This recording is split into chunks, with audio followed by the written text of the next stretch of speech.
Assalamualaikum warahmatullahi wabarakatuh, sahabat horor. Dalam kesempatan kali ini, saya Ilyas akan menceritakan kisah yang sangat-sangat mengerikan, yakni matinya dua bapak-bapak yang naas menjadi korban pesugihan akibat kesalahannya sendiri dalam menempuh jalan pesugihan. Namun, sebelum lanjut videonya, alangkah baiknya untuk menekan tombol subscribe terlebih dahulu dan nyalakan lonceng notifikasinya agar tidak tertinggalan berita terupdate dari kisah-kisah video menarik lainnya dari channel saya ini. Dan terima kasih banyak bagi yang sudah subscribe di channel saya ini, dan bagi sahabat horor yang sudah mengklik video ini, terima kasih banyak. Siang itu, hujan baru saja turun mengguyur bumi. Genangan air yang becek masih nampak jelas di sana-sini. Dua orang lelaki terlihat turun dari sepeda motor warna hitam. Dua orang itu lantas berjalan dengan percaya diri menuju sebuah pondok sederhana berlatar Majapahit yang berupa candi. Dari dalam pondok, seorang pria paruh baya dengan baju dan celana hitam penuh persahabatan menyambut kedatangan keduanya. "Mangga, silakan bapak-bapak masuk pondok saya ini," ujar pemilik pondok dengan sangat ramah. Orang ini lantas masuk ke ruangan dalam, sementara dua orang tamunya mengikuti dari arah belakang. "Apakah bapak-bapak sudah mantap dengan tujuan semula mendatangi pondok saya ini?" tanya Tarno, pemilik pondok sekaligus kuncen petilasan kepada tamunya. "Sudah, kami sudah mempertimbangkannya sejak dari rumah," jawab dua tamu tadi dengan getar suara penuh percaya diri. "Termasuk akan menanggung semua risiko yang akan bapak hadapi?" "Iya, bapak tidak berubah pikiran setelah mengalami proses awal dari ritual pesugihan ini?" "Mungkin, tak akan ada perubahan dalam niat kami berdua." "Syukurlah kalau begitu, proses ritual akan segera kita mulai. Setuju kan?" Dua tamu dari wilayah kabupaten sebelah barat tempat petilasan tidak memberikan reaksi apa-apa. Keduanya hanya menuruti apa permintaan Tarno. Petilasan ini sebenarnya memang tempat wisata yang cukup terkenal di daerah ini. Orang-orang berbondong-bondong ke tempat yang berada sekitar di luar kota ini memang untuk melepaskan diri dari rutinitas kerja setiap hari, sekaligus mengagumi melestarikan peninggalan nenek moyang kita yang ratusan tahun silam telah dengan susah payah membangun salah satu tempat ibadah yang ada pada zamannya. Jadi pandangan alam kasat mata memang tidak ada apa-apa di balik petilasan berupa candi ini. Namun bagi kalangan tertentu ada sisi asal penebang petilasan ini yang bisa dimanfaatkan untuk membantu mereka dalam memenuhi hajat hidup mereka dalam mengumpulkan tumpukan materi di petilasan ini. Terdapat komunitas bangsa gaib yang bersedia membantu manusia yang lupa iman. Sekumpulan bangsa jin sangar yang datang ke tempat itu memang karena dipanggil dan diiming-imingi santapan lezat dari bangsa manusia. Dengan iming-iming itu timbullah kolaborasi yang sangat menguntungkan antara dua alam berbeda dimensi, alam gaib dan alam nyata. Tak aneh bila pada waktu-waktu tertentu di antara ribuan pengunjung yang datang terselip juga segelintir orang yang menemui penghubung gaib yang menjadi mediator antara bangsa manusia dan bangsa jin penghuni petilasan. Dua orang yang dipandu Tarno ini adalah contoh nyatanya. diakui atau dibantah sekalipun, tempat-tempat kuno, tempat-tempat yang dianggap sakral, keramat, dipastikan pemandangan orang yang memiliki tujuan terselubung model demikian selalu ada. Memang banyak yang bilang numpang beken kepada para penghuni asli. Setidaknya ada kodam baik di situ, sehingga orang awam tak akan pernah bisa membedakan mana gaib baik dan mana pula gaib yang ingin menjerumuskan bangsa manusia ke lembah nista kehidupan akhirat, hanya untuk sesaat menikmati kehidupan kehormatan di dunia saja. Kembali ke cerita Tarno dan dua orang tamunya. Setelah membaca rapalan-rapalan tertentu, didahului bakar kemenyan pula.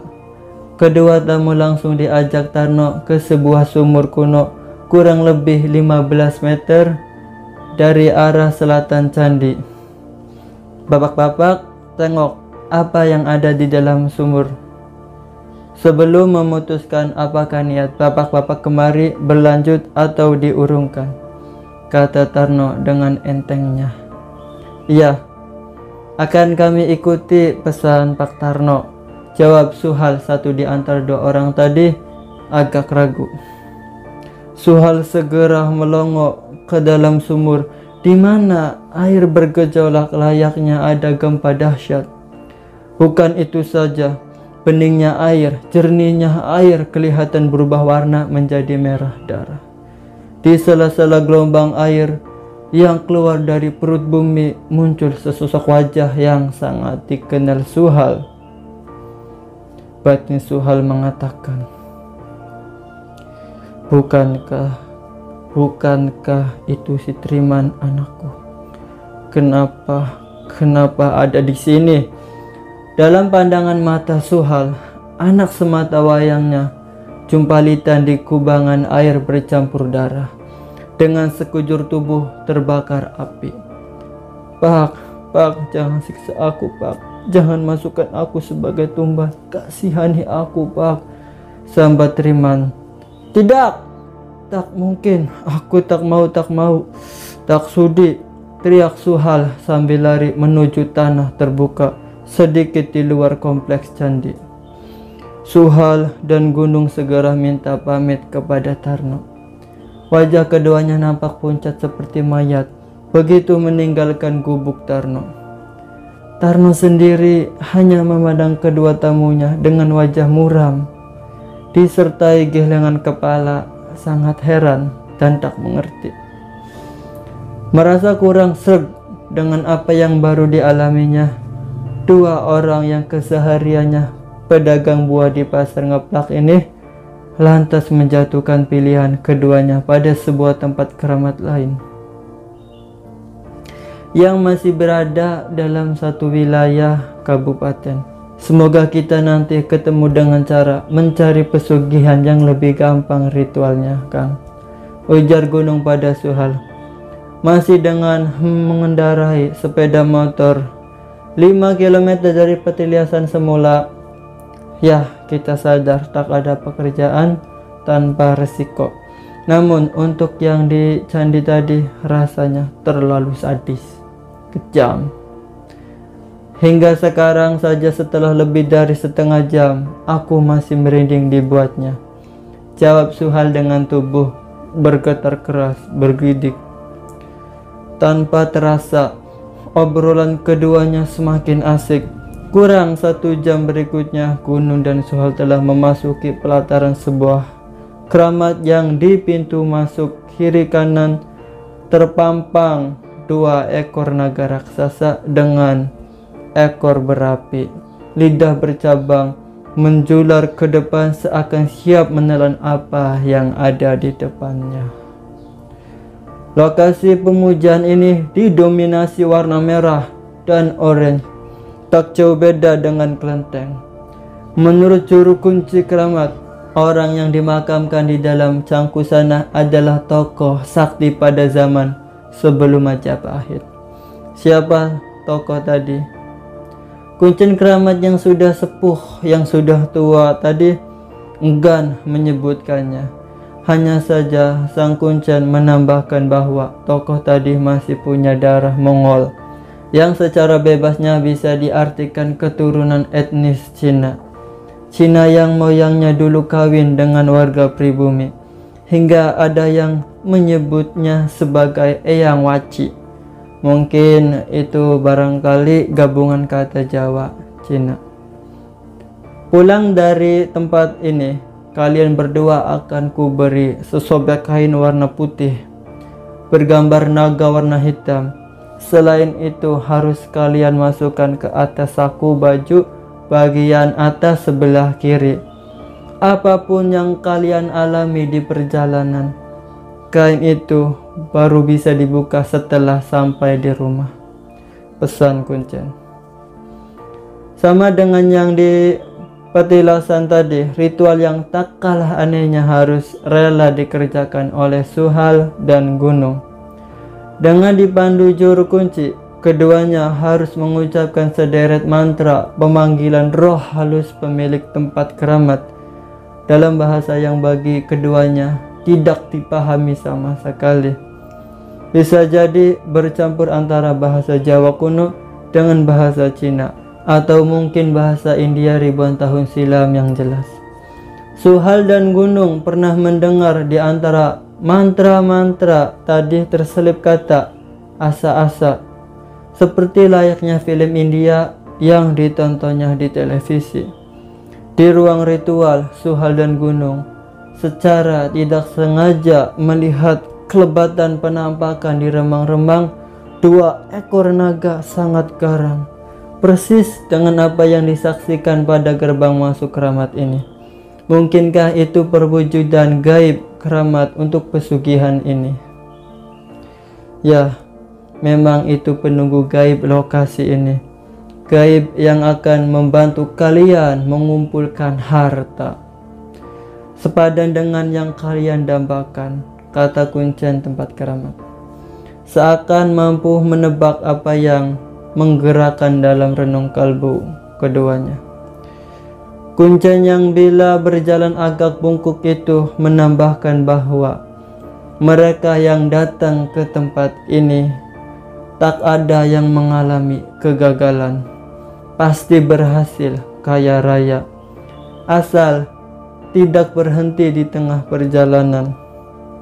Dalam arti tidak memutus secara sepihak. Kalau memang sudah tak membutuhkan gaib keramat, harus datang lagi untuk diadakan ritual pemutus kolaborasi gaib yang pernah disepakati. Menjelang asyar, Gunung dan Suhal mohon izin kepada Kuncen untuk kembali ke rumahnya di desa Gelodokan. Kuncen berkumis paplang, berjenggot sebatang dada, berambut putih semua itu, mengantar tamunya hingga gerbang depan dengan menghantamkan kakinya ke tanah. Entah tujuannya untuk apa. Kemudian setelah itu, Suhal dan Gunung merasakan sesuatu. Usai 7 kilometer memacu motornya, ada yang terasa mengganggu pada saku baju keduanya. Seperti ada benda bergerak di bagian ketiakku, kata Gunung sambil meraba-raba panggul lengannya. Aku malah merasa ada hewan merayap dalam selangkangan ini, kata Suhal mengatakan sambil ke pinggir jalan untuk berhenti sejenak. Kita berhenti saja, Kang. Nampak ada benda asing mengikuti perjalanan kita, Kang, sambung pria 3 orang anak ini. Setuju. Benda di ketiak ini juga membuat aku tak nyaman. Gunung langsung menjerit keras begitu ada ular sebesar ibu jari merayap di pangkal lengannya. Hewan melata menjijikkan tadi secepat kilat diambilnya, lantas dilempar ke sungai. Sungai berair deras kurang dari 3 meter di arah kanan tempat pemberhentiannya. Kurang ajar. Sedikit terlambat aku bisa mati dibuatnya. Pada waktu hampir berbarengan, Suhal juga kelojotan, berguling-guling di atas tanah becak sambil menjerit histeris, "Ular, ular, ular!" tangan kanannya mempetot seekor ular, sama dengan yang bersembunyi dekat tiang gunung, kemudian membuangnya ke kompleks persawahan di dekatnya. Blum, terdengar benda dengan bobot puluhan kilogram jatuh menimpa kubangan lumpur sawah. Tanah yang mereka pijak terasa bergetar, tak ubahnya seperti gempa. Suhal dan gunung hanya bisa memandang tanpa tahu apa penyebabnya, apalagi cara menghentikannya. Kejadian aneh yang membuatku makin tersiksa, gumam gunung. Diiyakan Suhal yang mandi keringatnya sendiri. Belum juga lewat walau sudah berlalu puluhan menit dari awal peristiwa. Kalau begini terus kita bisa mati berdiri, jawab Suhal sambil menghela nafas dalam-dalam. Oh, besok atau lusa aku akan datang ke Kuncen lagi, ujar gunung tanpa beban. Kenapa Kang? Mundur dari mencari kekayaan dengan cara pintas ini. Betul, aku tak mau mendapat teror terus-terusan begini. Lebih baik hidup apa adanya saja. Gunung merasa tak mungkin ada kekuatan menghentikan langkah yang ditempuhnya. Dalam perjalanan pulang, keduanya mulai terbuka hatinya bahwa beberapa orang yang ditemuinya di pasar sewaktu dia berdagang, hidupnya selalu berakhir dengan tragis karena pesugihan. Tapi keputusan mundur kita ini apa tidak malah menyalahi kesepakatan yang telah kita buat dengan gaib menunggu tempat keramat Jambronggang? Suhal baru mengulang kembali pertanyaan yang sesaat lalu disodorkan kepada gunung, namun tanpa dijawab. Tidak, aku sudah yakin tak ada apa-apa menimpa kita, jawab gunung setengah emosi. Nada suaranya meninggi, wajahnya juga bak udang baru direbus merah orange. Kakak yakin? Tentu ya, sudah. Hanya itu yang diperbincangkan keduanya. Hingga Suhal membelok setir motornya masuk halaman rumah gunung. Selanjutnya dia langsung mengarah ke tempat tinggalnya sendiri. Suatu pagi berkabut, kurang 2 jam dari kedatangan gunung dan Suhal ke rumah masing-masing, seluruh warga desa Glodogan, Wonorejo, Kauman, Geranti, dan sekitarnya gempar karena tersebar berita tentang mati secara misterius Gunung dan Suhal. 2 orang ini meninggal dunia dengan sangat mengerikan. Darah mengucur deras dari balik hidung dan telinganya. Setelah muncul secara mendadak 2 ekor ular ajaib. Ular masuk lewat telinga, kemudian menyumbat lubang pernafasan pada rongga hidung. Bola mata keduanya menonjol keluar seakan baru saja tercongkel oleh makhluk asing yang tidak diketahui asalnya. Sangat naas dan menyedihkan. Semoga kita dijauhkan dari hal-hal yang dilarang agama, dan semoga kita terhindar dari bisikan setan yang terkutuk. Baik sahabatku semua, saya mengijazahkan amalan perlindungan gaib, dan bagi kalian yang belum subscribe, silahkan subscribe dulu agar bacaannya semakin kuat dan berasa khasiatnya dalam hidup kita, dan juga agar kita dijauhkan dari gangguan makhluk gaib yang menyesatkan. Biiznillah, tentunya dengan izin Allah. Ini dia bacaannya. Basmalah dibaca 21 kali, surat Al-Ikhlas, Al-Falaq, dan surat An-Nas masing-masing dibaca 3 kali. Lalu kemudian tiupkan ke telapak tangan dan usapkan dari ujung kepala sampai ujung kaki. Semoga ijazah dari saya ini bermanfaat. Oke sahabat horor, cukup dulu kisah horor kali ini. Semoga bisa menjadi pelajaran bagi kita semua dan bisa menghibur sahabat horor seantero Indonesia. Sampai jumpa kembali di video selanjutnya. Wassalamualaikum warahmatullahi wabarakatuh.